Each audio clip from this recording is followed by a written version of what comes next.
everyone, welcome back to my channel. This is Parneet. I hope you all are healed and happy.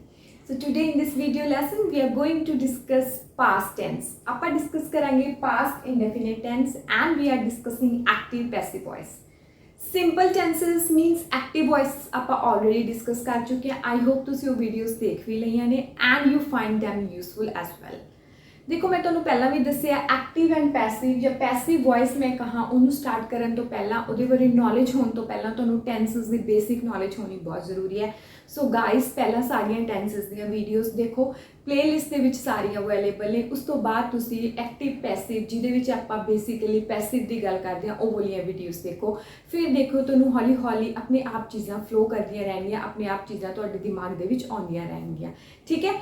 Active passive की जो गल आती है वो present type आप कंप्लीट कर चुके हैं एंड मैं तो लास्ट क्लास के गुड न्यूज़ भी दसी सी डैट जी भी परफेक्ट कॉन्टीन्यूस टाइप होंगी है weather it is of present past या फ्यूचर परफेक्ट कॉन्टीन्यूस टेंस वाली टाइप होंगी है वो कोई भी पैसिव वॉइस नहीं होंगी. ठीक है. So today we are going to discuss past indefinite tense of active passive voice. ठीक है. देखो जो सिंपल आप गल करते हैं एक्टिव वॉइस की गल करते हैं उत्थे इंडेफिनिट द सेंटेंस स्ट्रक्चर की हुंदा है. सब तो पहला सब्जेक्ट आंदा है, दैन वर्ब दी सेकंड फॉर्म, दैन ऑब्जेक्ट है ना. SVO आप ये स्ट्रक्चर ऑलरेडी डिस्कस कर चुके हैं पुरानी वीडियोस दे विच. अगर तुसी स्टार्टिंग तो देखते आ रहे हो, चेन बाय चेन देखते आ रहे हो, स्टैप बाय स्टैप है ना, नंबर वाइज नंबर देखते आ रहे हो तो तुहानूं समझण दे विच किते भी कोई प्रॉब्लम नहीं आएगी. फाइन. सो ਜਦੋਂ ਇਹਨੂੰ ਪੈਸਿਵ ਦੇ ਵਿੱਚ ਕਨਵਰਟ ਕਰਾਂਗੇ, ਜਦੋਂ ਐਕਟਿਵ ਦੀ ਗੱਲ ਆਉਂਦੀ ਹੈ ਉਦੋਂ ਹੀਰੋ ਸਬਜੈਕਟ ਹੁੰਦਾ ਹੈ, ਬਟ ਜਦੋਂ ਪੈਸਿਵ ਦੀ ਗੱਲ ਆਉਂਦੀ ਹੈ ਉੱਥੇ ਹੀਰੋ ਕੀ ਬਣ ਜਾਂਦਾ ਹੈ, ਆਬਜੈਕਟ ਬਣ ਜਾਂਦਾ ਹੈ. ਮੀਨਸ ਅਸੀਂ ਆਬਜੈਕਟ ਨੂੰ ਅੱਗੇ ਲੈ ਕੇ ਆ ਜਾਂਦੇ ਹਾਂ.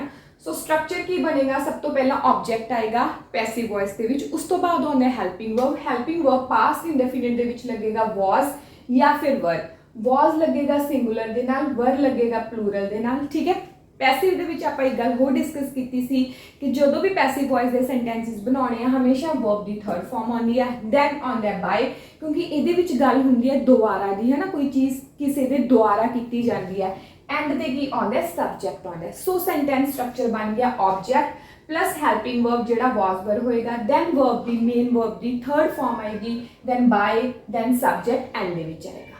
ਸੋ it is the sentence structure of affirmative sentences. देखो आप जिमें टेंसिस दे विच 3 टाइप्स करते सी, सेम वे पैसिव दे विच भी 3 टाइप्स करते हैं, affirmative, negative and interrogative. Affirmative type पहली होंगी है जिहदे विच आपां पॉजिटिव चीज़ां की गल करते हैं, मीनस पॉजिटिव गल होंदी है. So our sentence structure is सब तो पहला ऑब्जेक्ट, देन हेल्पिंग वर्ब वास या वर, वास सिंगुलर दे नाल, वर प्लूरल दे नाल, देन वर्ब दी third form by end subject. Fine. Sentences देखो, let's say simple past indefinite tense की जदों असीं गल करदे सी उसकी पछाण की हुंदी सी, आ ए ई जिहड़े सेंटेंसेस दे पिछे आउंदा सी उस तो असीं पछाण कर लैंदे सी. एंड सिंपल स्ट्रक्चर लग जाता सी सब्जेक्ट प्लस वर्ब दी सेकंड फॉर्म एंड ऑब्जेक्ट. एक सेंटेंस देखो, दे वन अ गेम. ठीक है. पहला सब्जेक्ट आउंदा है, सब्जेक्ट इज दे, उन्हां दी गल हो रही है दे, वर्ब दी सेकंड फॉर्म वन, ऑब्जेक्ट की अ गेम, उन्होंने एक मैच जित लिया, एक गेम जित लई, है ना. ई आ ए ई पिछे आ जाता सी. ये सिंपल स्ट्रक्चर है एक्टिव वॉइस वाला. जदों असीं इहनूं पैसिव दे विच चेंज करांगे, इत्थे देखो दे सब्जेक्ट है, वन वर्ब दी सेकंड फॉर्म है, विन वन वन. ठीक है. अ गेम की हो गया, ऑब्जेक्ट हो गया. फाइन. हुण जदों पैसिव दा स्ट्रक्चर बनावांगे उत्थे असीं ऑब्जेक्ट नूं अगे लैके आवांगे. ऑब्जेक्ट अ गेम है, इसनूं असीं अगे ले आए. ठीक है. समझो ध्यान नाल. दैन आएगा हैल्पिंग वर्ब. हुण अ गेम, एक गेम की गल हो रही है, सो असीं लगाता वास, उस तो बाद आएगी वर्ब की third form win won won. So verb की थर्ड फॉर्म भी वन होंदी है, वन. दैन बाय सब्जेक्ट दे. जदों एक्टिव तो पैसिव दे विच सब्जेक्ट चेंज होंदा है, दे दा दैम बन जाता है. आप ऑलरेडी डिस्कस कर चुके हैं, ही दा हिम बन जाता है, शी दा हर, सारे की चेंजेस होंदे ने. ठीक है. So I hope it is clear to you guys already. Okay. So they won a game दा पैसिव स्ट्रक्चर की बनेगा, a game was won by them. Clear. Okay. Second is I ate an ice cream. मैं एक ice cream खा ली, मैं ice cream खा ली. ठीक है. नाउ ऑब्जेक्ट अगे आएगा एन आइसक्रीम. एन आइसक्रीम एक आइसक्रीम है, so was eat ate eaten. इत्थे वर्ब की सेकंड फॉर्म लगेगी. पास्ट दे विच जदों पैसिव की गल आएगी उत्थे वर्ब की थर्ड फॉर्म आ जाएगी, ईटन बाय, आई दा की बन जाएगा मी. I ate an ice cream and ice cream was eaten by me. ठीक है. One more structure, one more sentence देखो, he bought a car. उन्हें एक कार खरीद ली. ठीक है. A car was bought by he ਦਾ ਕੀ ਬਣ ਜਾਏਗਾ him. So he bought a car was bought by him.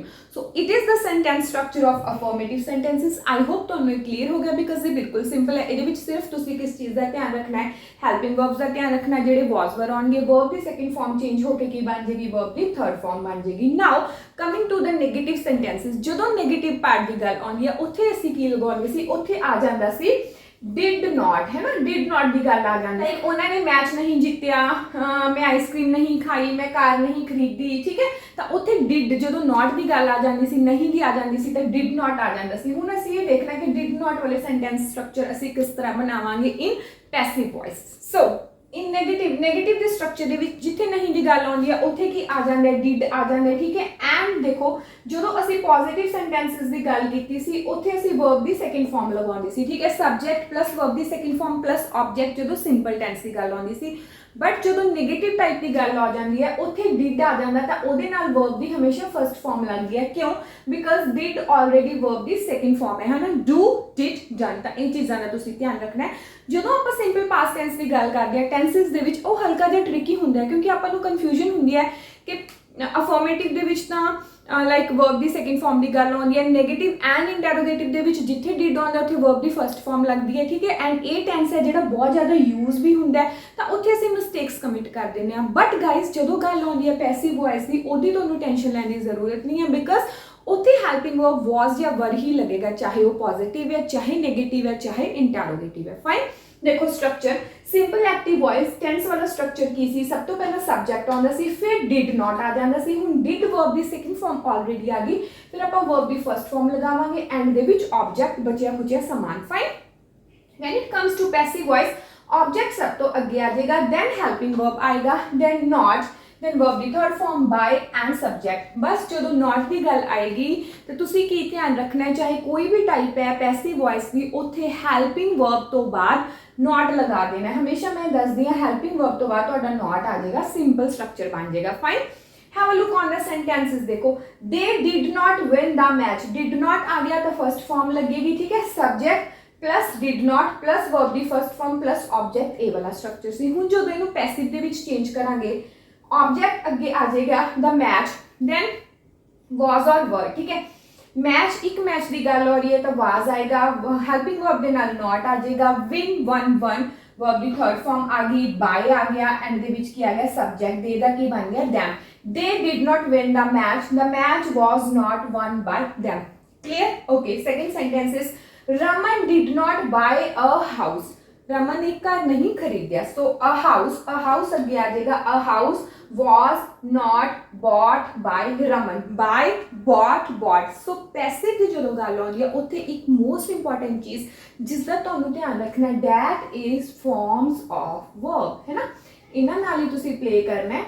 Main केड़ी फॉर्म, वर्ब दी थर्ड फॉर्म, जिहड़ी सारियां दे विच वर्ब दी थर्ड फॉर्म ही रहेगी, चाहे वो कोई भी टेंस है, चाहे टेंस दी कोई भी सब टाइप है. Fine. So guys last type is interrogative, जिहदे विच सानू कोई क्वेश्चन पूछा जाता है, कोई प्रश्न पूछा जाता है, ठीक है. सिंपल सेंटेंस स्ट्रक्चर देखो, जो डिड आ जाता है तो डिड नू जो क्वेश्चन पूछा जाता है असीं सब तो अगे लै आने आ. सब तो पहला डिड आउंदा है सिंपल टेंस दे विच, दैन सबजैक्ट वर्ब दी फर्स्ट फॉर्म ऑब्जेक्ट एंड पीछे क्वेश्चन मार्क बहुत जरूरी है. फाइन. ਜਦੋਂ ਇਹਦਾ ਪੈਸਿਵ ਸਟਰਕਚਰ ਬਣੇਗਾ ਤਾਂ did ਅੱਗੇ ਹੈਲਪਿੰਗ ਵਰਬ ਲੱਗਿਆ ਹੋਇਆ ਤਾਂ did ਕਿਸ ਦੇ ਵਿੱਚ ਚੇਂਜ ਹੋ ਜਾਏਗਾ, was were. ਕਿਉਂ? ਕਿਉਂਕਿ ਪੈਸਿਵ ਵੌਇਸ ਦੇ ਵਿੱਚ ਪਾਸਟ ਇੰਡੈਫਿਨਿਟ ਦੇ ਵਿੱਚ ਅਸੀਂ ਕਿਹੜਾ ਹੈਲਪਿੰਗ ਵਰਬ ਯੂਜ਼ ਕਰ ਰਹੇ ਹਾਂ, was ਜਾਂ were. ਓਕੇ. was were ਅੱਗੇ ਆ ਜਾਏਗਾ, ਫਿਰ ਆਬਜੈਕਟ ਆਏਗਾ, ਵਰਬ ਦੀ ਥਰਡ ਫਾਰਮ ਹੀ ਲੱਗੇਗੀ, then by, then subject end ਦੇ ਵਿੱਚ question mark is mandatory. Sentence देखो, डिड सुनील लर्न इंग्लिश. कि सुनील ने इंग्लिश सीखी, ठीक है. Did Sunil learn English, did Sunil learn maths या कुछ भी हो सकता है, ठीक है. सो डिड की जगह की आ जाएगा was या were आ गया, ठीक है. देन ऑब्जेक्ट अगे आएगा, ऑब्जेक्ट इंग्लिश है, इंग्लिश वर्ब की third form learn learned learned learned by Sunil. Names में असीं चेंज नहीं करते होंगे, सुनील का सुनील ही रह जाएगा. Did Sunil learn English? Was English learned by Sunil? Fine. Second is did children play hockey? ठीक है. So was hockey played by children? ठीक है. जिवें एक सेंटेंस असीं पहला कीता सी, did they win a game? कि उन्होंने एक गेम जीती तो इहदा की बन जाएगा, was a game won by them. ठीक है. चिल्ड्रन ਚਿਲਡਰਨ ਦਾ ਚਿਲਡਰਨ ਹੀ ਰਹਿ ਗਿਆ ਸੀ ਤਾਂ ਇਹਦੇ ਵਿੱਚ ਕੀ ਹੋਏਗਾ, ਡਿਡ ਦੀ ਜਗ੍ਹਾ ਵਾਜ਼ ਆਏਗਾ, ऑब्जेक्ट अगे ले आया सी अ गेम विन द 1-1 आ गया, डे का की बन गया them. So was a game won by them पीछे question mark is very mandatory. So I hope guys past indefinite tense जो पैसिव दे विच आउंदा है ਤਾਂ ਉਹ ਤੁਹਾਨੂੰ ਕਲੀਅਰ ਹੋ ਗਿਆ ਕਿਸ ਤਰ੍ਹਾਂ ਦੇ ਸੈਂਟੈਂਸ ਸਟਰਕਚਰ ਹੁੰਦੇ ਨੇ, ਕੀ ਚੇਂजेस ਹੁੰਦੇ ਨੇ ਐਂਡ ਕੀ ਕਾਮਨ ਚੀਜ਼ਾਂ ਨੇ ਜਾਂ ਫਿਰ ਮੈਂ ਕਹਾਂ ਸਿਮਿਲੈਰਿਟੀਜ਼ ਨੇ।